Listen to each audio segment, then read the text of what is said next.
minhas lendas, como é que vocês estão, hein? Hoje vamos começar nossa primeira obra, então sem mais enrolação, vamos dar-lhe, meu patrão. Aparentemente, nossa protagonista se chama Ruby. A nossa história começa durante jantar em família, quando seu pai anuncia de uma forma solene que finalmente encontrou um noivo perfeito para ela.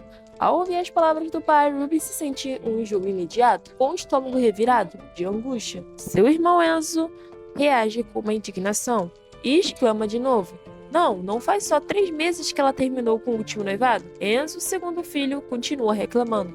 Segundo ele, embora o casamento seja importante e traga benefícios para a família, os sentimentos da Ruby deveria vir primeiro. Surpreso com a atitude do filho, o pai responde com caraquitismo: desde quando você se importa tanto com a sua irmã, Enzo? Esse súbito instinto protetor me intriga com um tom desafiador. Enzo questiona: se você está tão interessado no bem dela, por que você não vai enfrentar os bárbaros no campo de batalha com as tropas de Britânica?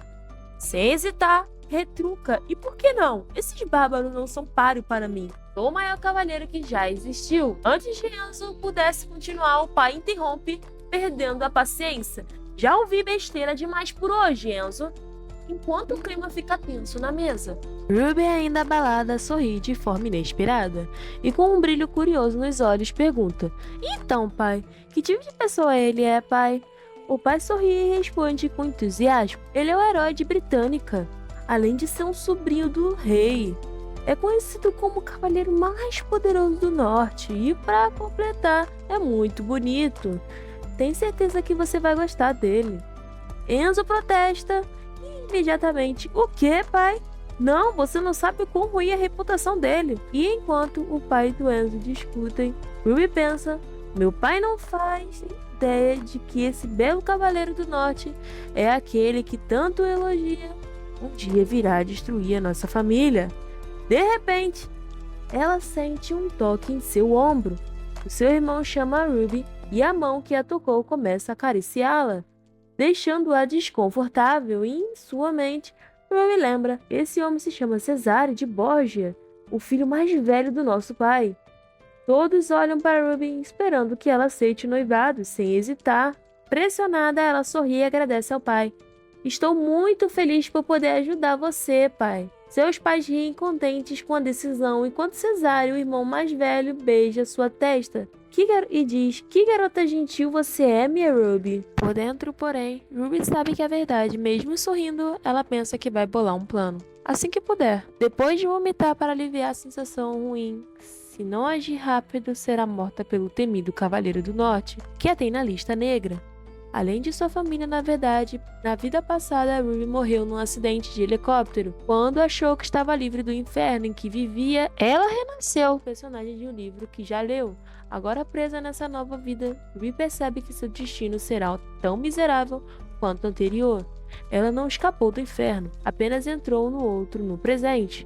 Ruby está no seu quarto vomitando e diz: será que era para eu ter uma nova vida como personagem de ficção? Por que eu não nasci saudável em uma família decente? Ela se orgulha de conseguir esconder o ato de vomitar dos outros, mas ainda machuca por dentro. Outro detalhe é que se repete dessa nova vida e da anterior, que a sua luta contra a anorexia se repete. Antes de se tornar Rudbeck de Borgia, isso é. Antes de morrer e renascer, ela era apenas uma garota comum, renascida na Coreia do Sul, mas foi adotada por uma rica família espanhola de alta classe que a dava de criança de caridade.